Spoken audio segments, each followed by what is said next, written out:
Computer Podcast, interesting programming direct from Ottawa, Canada's capital. I'm your host, Norman Jack. With me today, my co-host, George Valenzuela. George, how are you today? You're surviving? I'm doing great, Norm. Yes, thanks very much. And how are you? Are you surviving as well? Yeah. Yes. Still in semi-lockdown here.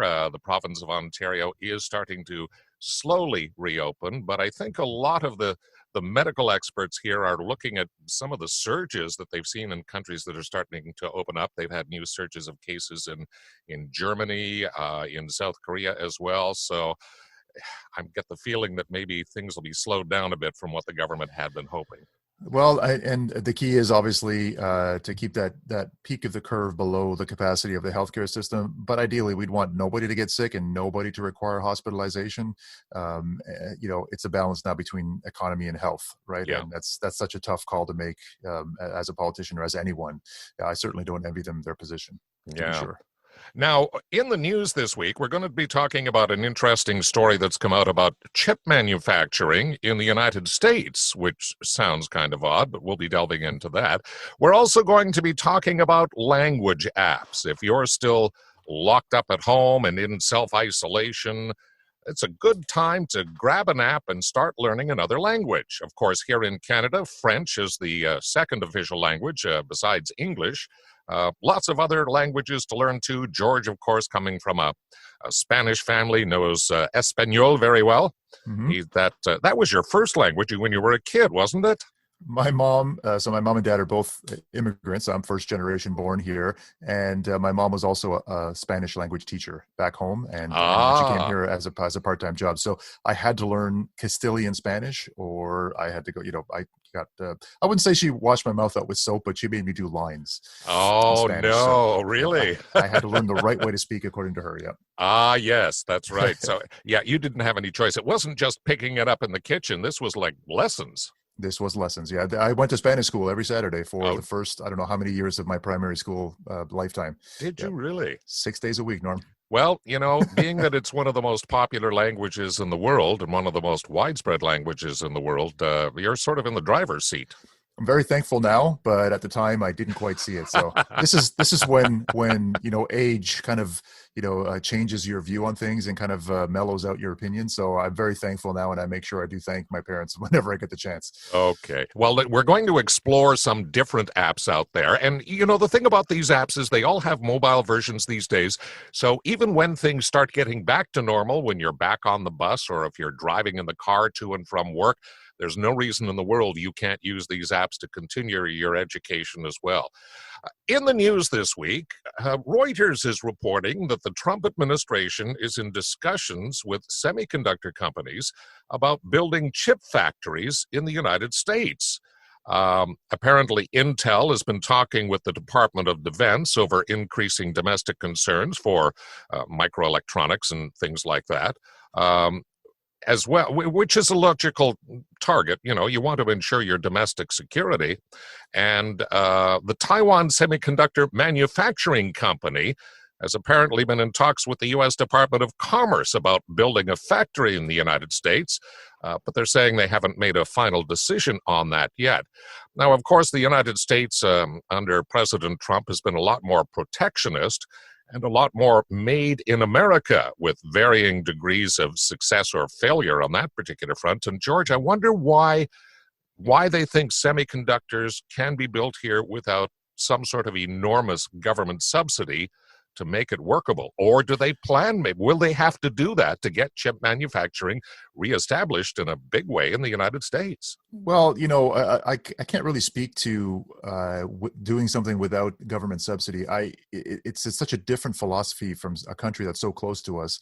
They seem to shy away from anything that might require, quote unquote, what they call bigger government intervention, as if it's going to, be anti-American almost. That seems to be the kind of mentality that they have. I think the government has to be in place to allow these kinds of things to happen. And one thing I think that's driving this particular thought process would be, the current pandemic has us all locked down at home, and it's put a lot of supply chains at risk. So if you're relying on a foreign pipeline to bring in certain key components for something as important as telecommunications infrastructure, which is key and absolutely critical to keeping the economy rolling, such as it is during everybody being locked down, I think just wanting to build this stuff internally so that the supply lines are much more under your control and are less subject to other governments or other corporations whims, it just makes a lot of sense, right? But you couldn't just do it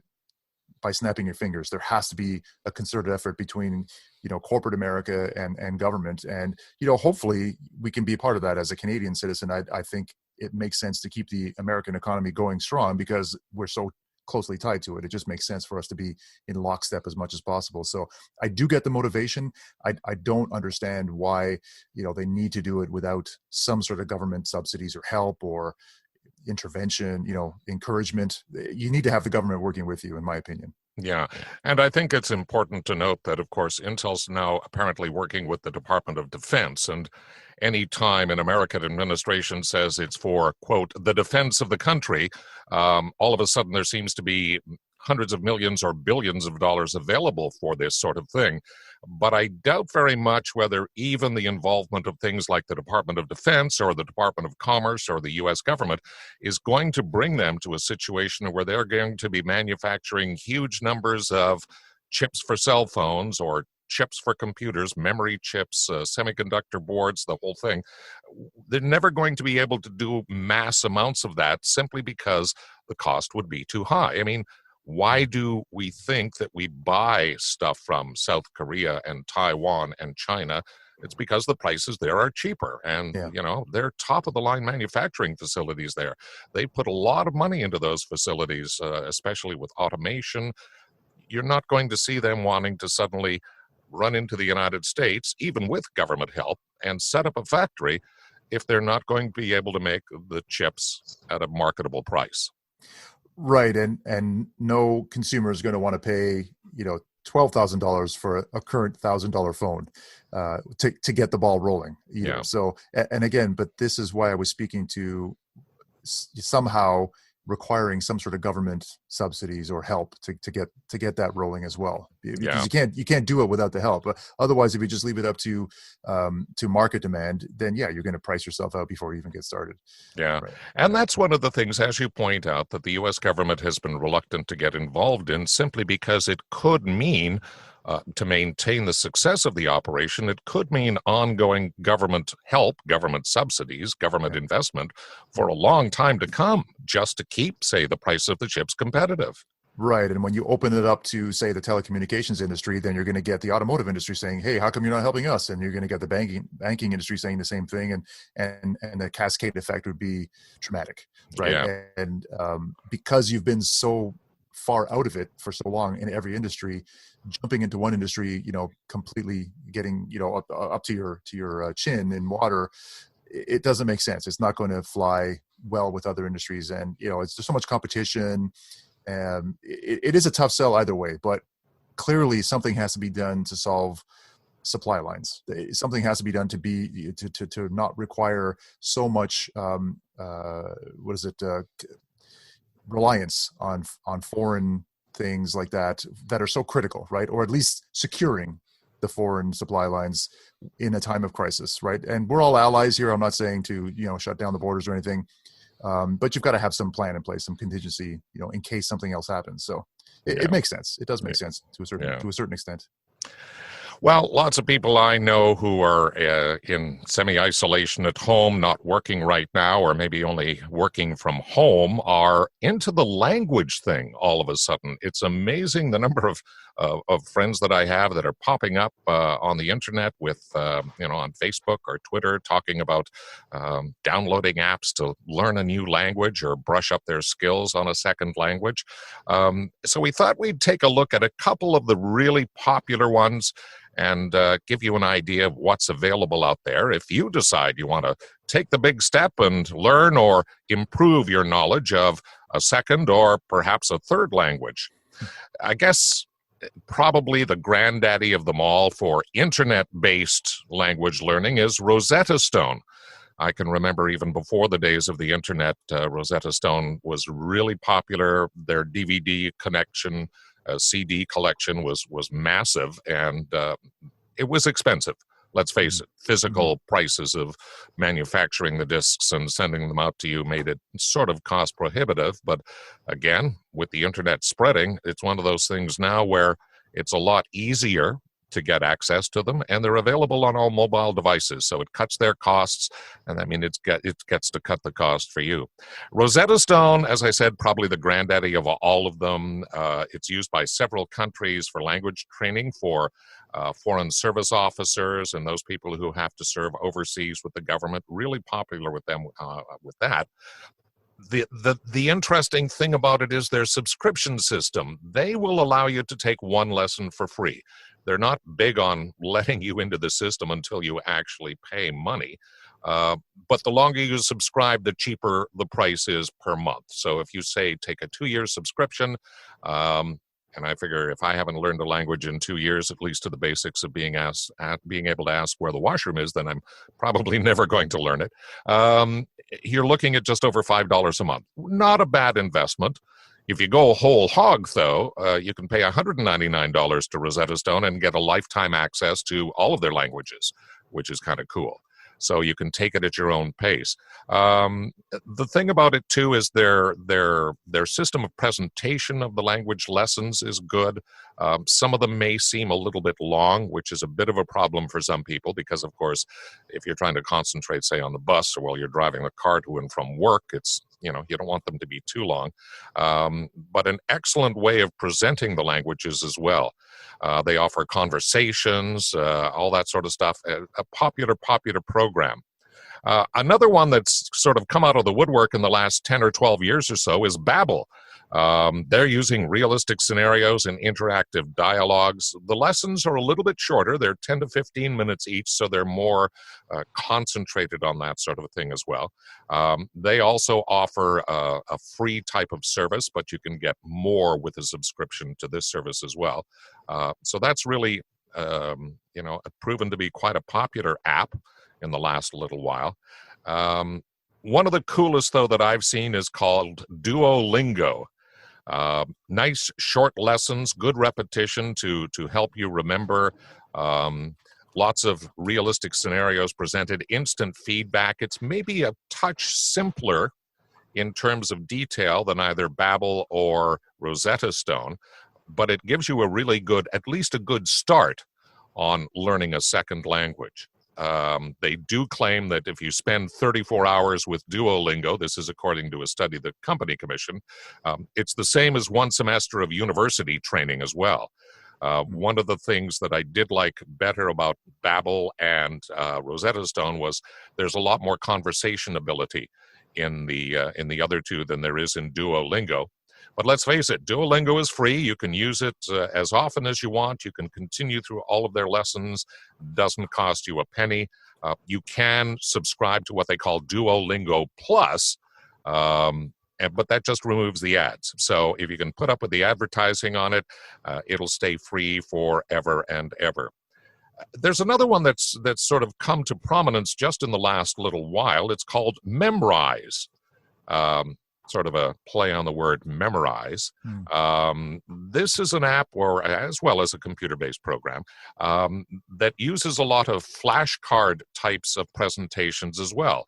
They have conversations and they have all sorts of different scenarios as well that they offer. But I guess they figure that the flashcard approach is one way that's been proven in past years to work. So they do a lot of flashcard stuff there. It's more of a younger person's app, I want to say. It's, I like it. I think it's a real cool app, but it may be not quite as formally structured as a lot of people would want for learning another language. So something like that, you'd probably go to Rosetta Stone or maybe Babel if you're looking for something a little bit more formal than Memrise. cool little program and a great way to get started on learning a second language. One of the things that you do want to consider is learning time, because one of the most difficult things to do in any sort of learning environment, never mind learning another language online, is the discipline to be able to uh, keep up with your studies and not let them sort of fade off into the distance as life continues to resume normal activities and you get back into the normal swing of things. Most of these programs will also offer study suggestions so that you can schedule yourself and get yourself involved on a regular basis so that you don't learn or you don't lose what you've already learned. One of the big problems with language learning is you go away from it a little bit too long and you start forgetting stuff. One of the good things about something like Babel, for example, is they do a lot of reinforcing. Every time you go online for a new lesson, they run through a review of what you did last time to refresh your memory, which is a really popular feature. You also find that in Rosetta Stone as well. So those are two ways of keeping up with it. But, just from personal experience, if you want to keep it up and you want to learn that other language, you've got to make sure that you keep scheduling things in. With us as well today on the show, our special guest, Paul Middleveen from the Trailing Edge, tte.ca here in Ottawa. Paul, how are you doing today? I'm very well, thank you. Thanks for having me. Now, you've had a chance to fiddle around with some of these language apps as well. Which ones did you try out and what did you think of them?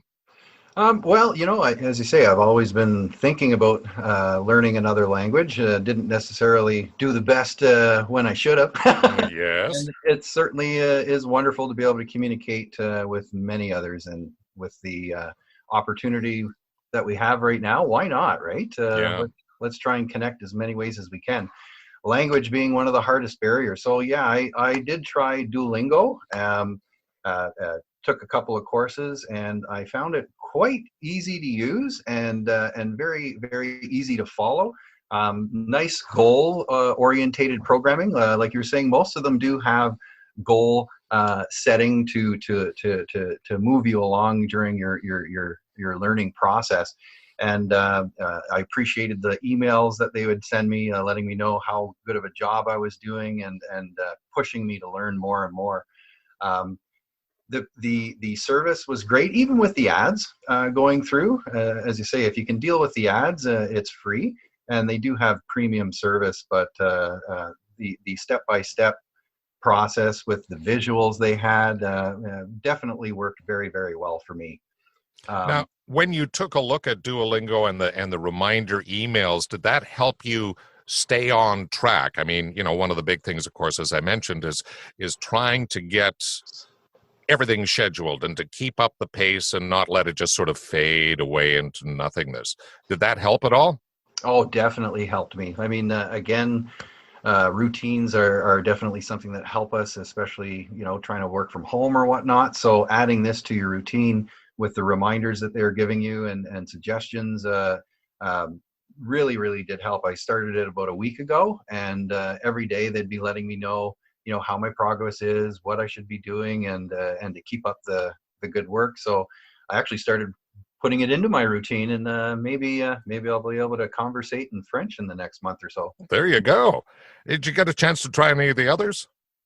I did play around with Bilinga a little bit, Bizu as well. As I say, they're all similar in their approach, that they ask you which language, of course, that you want to learn. And then how are you going to be using that language too? Is it for just communicating with family or business? Because that's going to teach you different aspects in your conversation. And again, it starts off simple, and if you need something harder because the lessons are just too darn easy for you, you can easily ramp up into a more advanced setting as well.